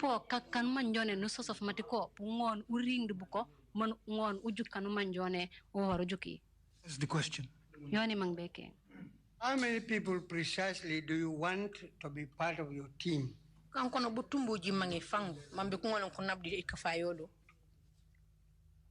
We'll discuss this later on. If you give your consent, as the chairperson of the Reconciliation Committee, I will talk to my committee and we'll get back to you, and with permission from the commission, we'll certainly be able to do something for this. purjatate panka wa fa no manyone pumik tiengara njiri kana kumbo. I am ready. If anything that will bring peace to the country, I am ready. Kanja wa fa no manyi penunguru kusuma ko penunguru kaira diri mo fome. Nyini pare be broka bakilia. Thank you very Baraka. Thank you. That's a key component of our mandate. Pursuing that would be a wonderful thing. Oh, sorry, Commissioner Samba, you asked for the floor? Thank you very much, Chairman. Chairman, Emitakati. Baraka, Mr. Abdullahi Kujabi. Thank you, Mr. Abdullahi Kujabi. And the meeting open no la mafoite abaraka. We can't end this meeting and I didn't say thank you. Because nimu dotinu. If you were someone else, people like you have passed through this set. They are jolas. But they never wanted to disclose what Yaya Jammeh did. I believe you have said it to the commission that you are related with Yaya Jammeh. But you stood and revealed everything that he has done to you, and the whole world is a witness. Now,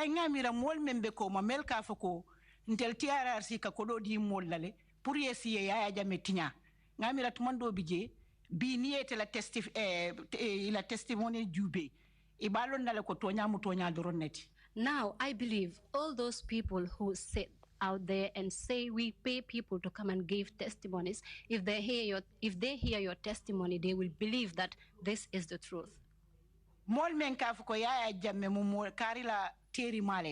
Those who say Yaya is so-so's person friend. Yaya has no friend. Because today, where you are seated,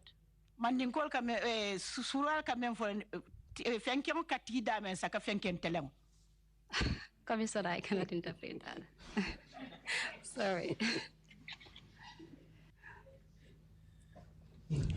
Katunko bi ite lotale yafo yaya mumosi fa menti anite kato menke yaya ite mako yoro menke yaya manejo fenna faya jo nyin tajire yala. Because today you have stood and revealed the kind of person Yaya Jammeh is. He didn't look at the things that you have done for him. And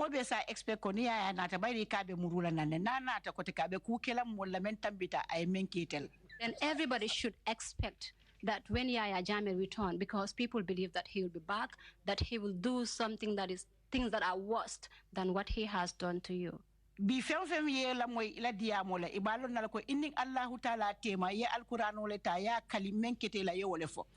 whosoever is listening to your testimony would know that you swore to the Quran and you are speaking the truth. And whosoever sat here, if you ask them, they say Yaya didn't say that.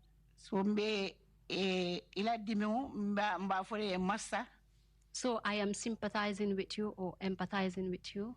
Your brother who has passed on, I'm also praying for his soul to rest well.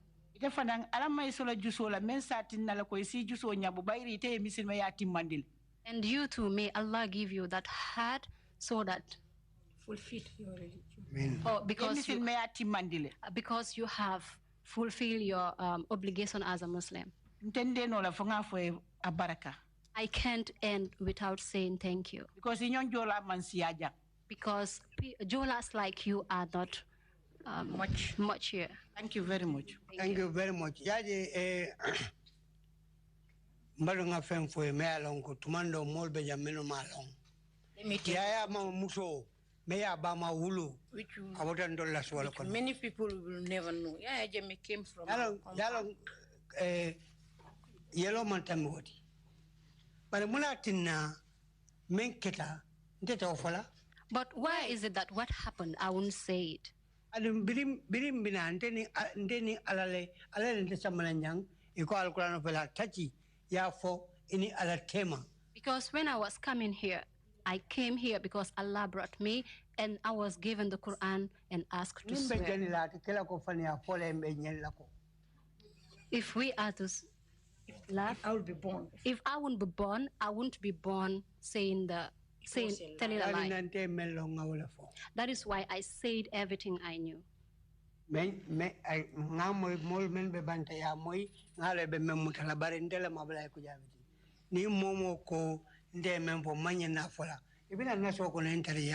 People outside there can take it however they want, but I am Abdullah Kujabi. If you are not pleased with what I say, you can come and meet me at my house. Abaraka, kuma jamale fota janite kanajan, wala tinang kontende nola mafoya abaraka.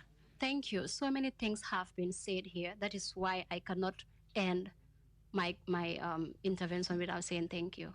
Abaraka. Thank you very much, Emma, for your testimony again, Mr. Kujabi. If you have any final remarks to make, please proceed to make them now. Mr. Kujabi, the Manujola Musen said, I and Kanuman Kurim Kalabang Kanuman Derek, no Sankenya. I understand you might want to make them in Jola, or was that it? Or well, it's his language of choice. Yes, that's fine. Go ahead. Let me continue in English. The English I started. Super. Because I want all of us to know or be aware of what is going to be. First of all, I would like to thank the TRRC for the job they are doing. I tend to TRRC broka bajaka bankombe kane.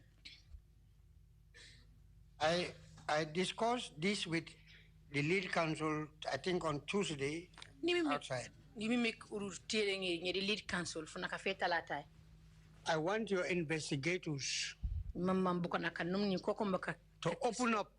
It's not that Abdullah Kujabi said this, so we'll take it like that. No. But if you follow certain things, you will know whether the person is taking the TRRC for a ride or not.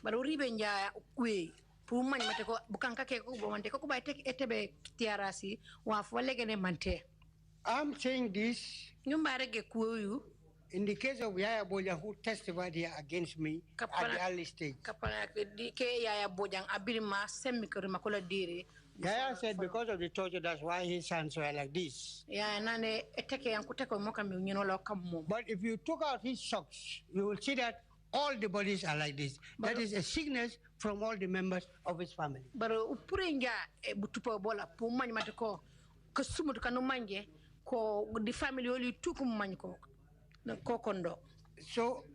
So if the investigations did not go in to find out who this man is by getting in touch with his associates, his family, they would not know. And the man went away with $350,000 on no ground, just because I went to the TRRC, I lied, now I'm getting money.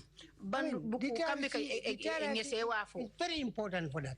Bukana kame ngese wafo diri TRRC kumanya be manje wafo wakame mwalekena kwa wala kujo family wala dimba wala ndu kumanyi wo bari jata ne nyamo ankore mi Abdoulaye Yaya Boja na teteri siguro sa no manje si wu si keme si wuli si feji man manje nanji yo na kom na sof meno nge bibi TRRC di jo mi gajurro e ke baji bogodobe man warante kamo TRRC wafa no manje fu wafa legene fu the day he said this statement here, people were calling me all over. Yaya is also a grandson to our family. How can I do such a thing? And the time he was saying that 10 soldiers arrested him. Who is he to be arrested by 10 soldiers? When I have my NI person, even 2 can go and bring him. That is why I'm appealing to the TRRC to be widening their investigation. Otherwise, now that he thought he's scot-free, others will also want to emulate the same thing.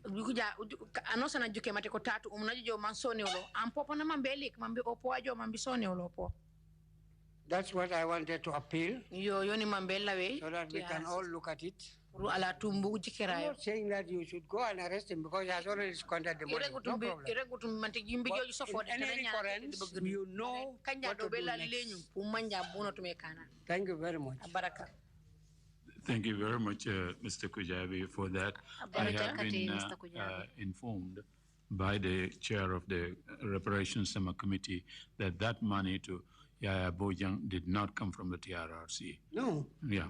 No, I just want to put that on the record. But again, thank you so much, Amma, for your... And also to put on the record that the TRRC has investigated the hands, and we know what we know. Nane pour mbusa fera bukana TRC ku jo ku nyes ku yetu ngene wala tane nya TRC ko waram ku manyi ko manju.